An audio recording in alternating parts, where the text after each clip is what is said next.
Look at the history of inventions. Every single major invention has brought hopes and fears. And across times, including the modern times, our societies have been reshaped, completely reshaped by things such as electricity, cars, and those last few decades, digital technologies. It's quite present. If you think about 10 years, 20 years back, and you think about what our digital infrastructure has done to us, what phones, for instance, have done to society, they've completely reshaped societies. And each time, those transformations have brought progress and new dangers. And each time, in the new dangers, there have been some that have been fantasized and some that we did not see. And we do not think that the current transformation that we're witnessing cannot learn from the previous transformations. So, we think that AI can be a driver for a better world. But in itself, it's neither good nor bad. It really depends what we as a society do of it. And we tried to look a bit at the evidence of the transformations that AI is bringing for a better world. And so I focused on health because this is what I know most. So one example is AI for reading radiography. So there are these days AI systems that are approved by regulatory agencies such as the Food and Drug Administration in the US to do reading of, for instance, mammography. It's important to put this in perspective with a health and an economic rationale. For this specific problem, the rationale is that if you detect a cancer early, it is curable. Ultrasound imaging is fairly cheap, and the doctor's reading is the bottleneck here. So if we can make widely available good AI for reading ultrasound imaging, the hope is to improve survival of cancer, lower the health burden of cancer. So that's one example of a good rationale of AI in health. Now, a more complicated story to tell is around the hospital resource allocation. Here, it's a set of digital tools related to early warning, related to forecasting, things like length of stay prediction, all kind of different screenings that all combine each other to restructure the hospital. And if it restructures the hospital well by lowering the burden on either the hospital or the individual's patient, it is beneficial. And so we're seeing evidence in some places that AI can help bringing this benefit. Now, to take a step back and look at a broader economical perspective, there have been studies that have studied the impact of AI, for instance, generative AI, in the industry. And here is a study looking at the increase in productivity in a customer service department. So what we're seeing here is that there is a significant increase in productivity in number of tasks completed in an hour. So this is, we think this is what we can extrapolate what AI is specifically Gen AI is going to bring to the economic sector. However, we want to stress that we need to be mindful of inflated promises. The history of technology, and in particularly the history of AI, is loaded with inflated promises. Almost 15 years ago, maybe 10, we were betting that self-driving cars would be around the corner. This did not pan out. Experts are currently believe that self-driving cars will be economically viable in another 10 years. So there's a big mismatch between what we thought was true 10 years ago and what we think is true today. So I want to draw focus to this. We have promises and dreams. Not all of them will come true. Those promises are associated with a lot of investment. In Gen AI currently, the order of magnitude of the investment is in dozens, maybe hundreds of billions yearly. There is clearly a bubble in AI. It's important to keep this in mind because it shapes the discourse. And the difficulty is to find the right trade-off between overselling and underestimating. AI is a gradual evolution in technology, but it brings a long-term revolution in everyday's experience. AI techniques are already ubiquitous in our phones, for instance. It's already there.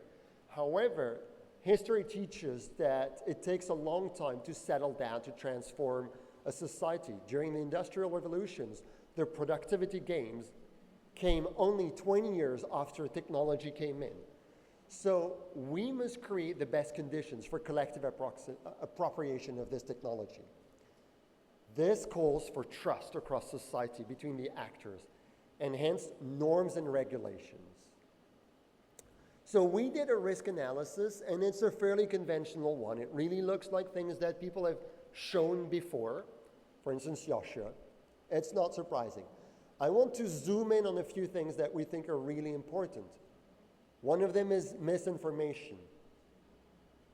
Quality access to information is crucial to democratic society. It's what shapes the discourse in a democratic society.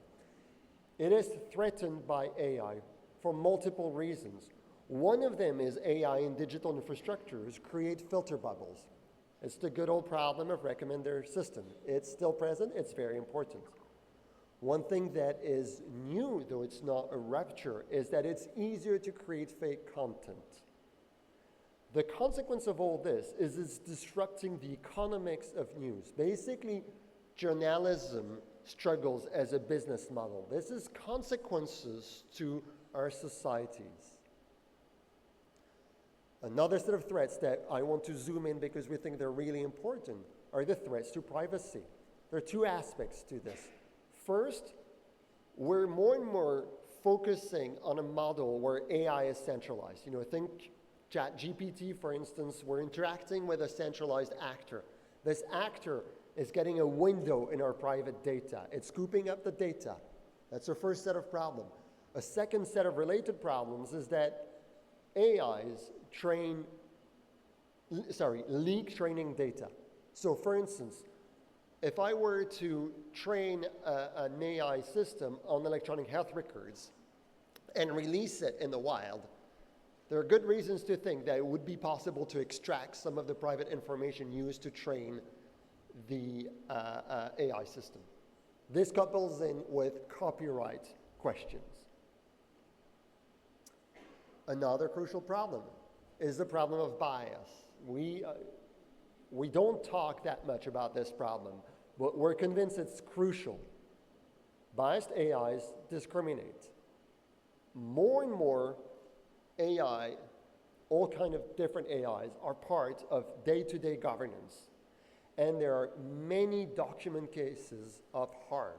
One of them, which has been very well documented, is a scandal around childcare benefits in the Netherlands. This has led to people becoming poor. This has probably led to people committing suicide. So there are documented cases of death related to AI here. The difficult problem is that it's not only a technical problem, it's a socio-technical problem. To put it in a certain way, not everybody is bothered by a specific kind of bias. And as a consequence, all the actors that work on the system do not work on the system the same way. So it's not just a question of the technology. It's a question of how the actors work with the technology. This is an old problem, well documented.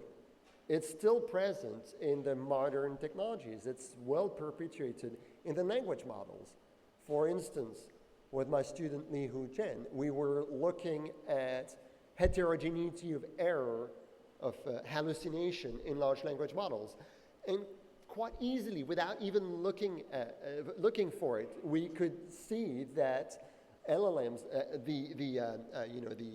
Americans or European LLMs represent much less well the Southeast Asians, Chinese national, Indian nationals, than Americans or European.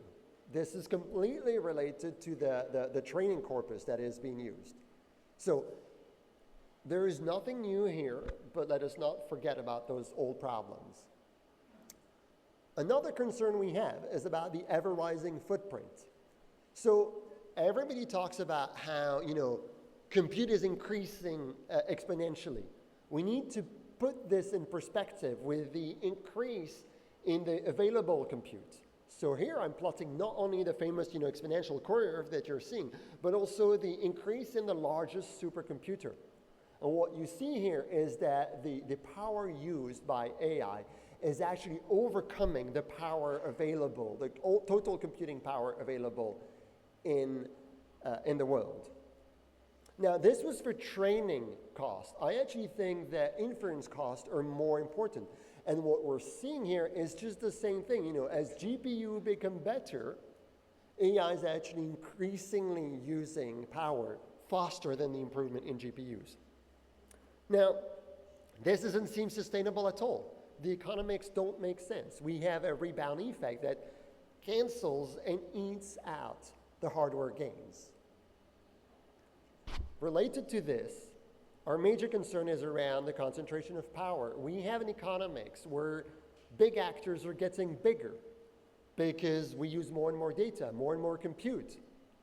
Related to this, we have systems where decisions can be automated more and more. As a consequence, this centralizes choices. The team building the decision engine makes a decision for everyone. This couples in with the other risks, misinformation, privacy, bias, and inflates them. We think this is the most important prism to have looking at AI. As a consequence, we think that we need multi-stakeholder AI. We believe in open source for this. It enables innovation. It helps mitigating bias. We believe the important notion is that of commons, not only of open source. There are challenges there.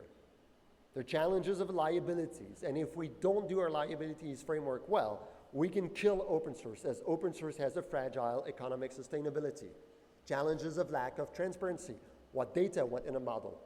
And a problem is that when we mean open source, we typically do not define what we're talking about. And currently, the word open source is used to denote non-commercial open weight models, which is not very open by open source standards. So because of all this, we believe there is a need for international governance. Just like internet, AI goes across borders very easily. And ideally, we would use training data that span multiple jurisdictions to create more representative AIs, avoid those silos that I mentioned before. So we believe we need shared governance to help us build common objects, just like ICANN is very useful to have a common, not too fragmented internet. So we have proposed a World AI Organization made of representative of first, states and interstates organizations, second, research, general interest structures, and companies and territories. And the goals would be to establish standards, including standards of audit, and to establish the state of knowledge in AI and its impact, and to give advices and strategic orientations. Thank you.